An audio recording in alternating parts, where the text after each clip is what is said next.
All righty. Greg Russell, NBC Detroit. Hi, guys. How are you? Greg, I left my Detroit hat in my car because I was wearing it yesterday, man. And I'm wearing the shirt in your honor. Right. There you go. There you go. Anthony, always a pleasure seeing you. Damson, nice to meet you.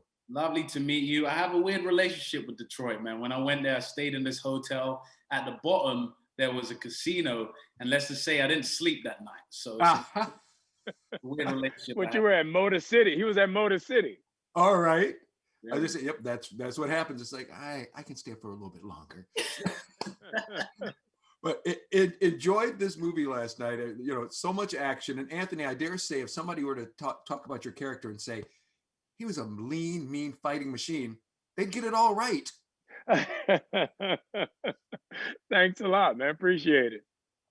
Yeah, because here's this guy. In the beginning, you're just kind of wondering, okay, what's going on with him? But we find out he's got more layers than anything else, right?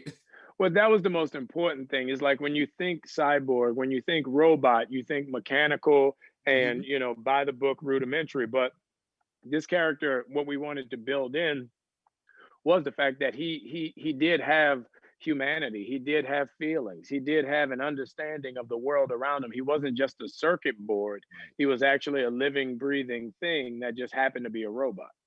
No, that's for sure. And then Damson, here you go with your character. Gets into a little bit of trouble per se in the beginning, and he knows he's going off someplace, but I don't think he expected to get hooked up with Anthony's character at all. He thought he'd be guarding a fence, just as he says. You know, Harp's a character that sits on a chair all day, eating gummy bears and monitoring locations that are far, far away, and then implementing decisions. I think the thing that we take away from Harp is a soldier who is instinctively doing what's right rather than what he's being told.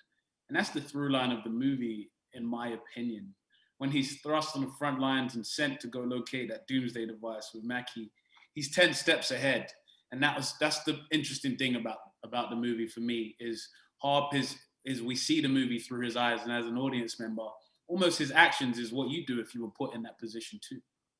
Oh, right. No, absolutely. And I was going to say, Anthony, it's one of those where, of course, an interesting storyline. I mean, it was just kind of funny to see how it began to, unravel or, get to the conclusion where you start thinking, okay, it's almost a little bit like today. So you've got a good storyline as well as some of the best action I've seen in a long time. Oh, thanks, man. It's it's funny. We shot this almost 2 years ago wow. now, and the idea of what reality is has changed drastically. But it's the reason I love this character and I wanted to do this movie was because it poses the question: do you affect change, or do you allow yourself to be affected by change?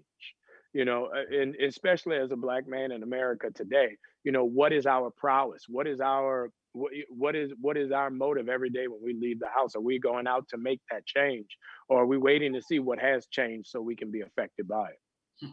No, that's for sure. Like you said, yeah, a lot to definitely think about. And Damson, what was it like for you? I mean, all this action going on, you've got to be your character, but then you got to run a lot, jump a lot, and do a whole lot of other stuff. Yeah, and I tried to look as bad as possible doing it. The bank scene was the biggest for me because, I'm saving these hostages. This drone strike's about to come in. There's the emotional side to him for the first time killing someone in front of him. And for me, that's the turning point in a movie where he really starts to assess his job, assess that PTSD and trauma, and what his actions actually mean to the people on the ground.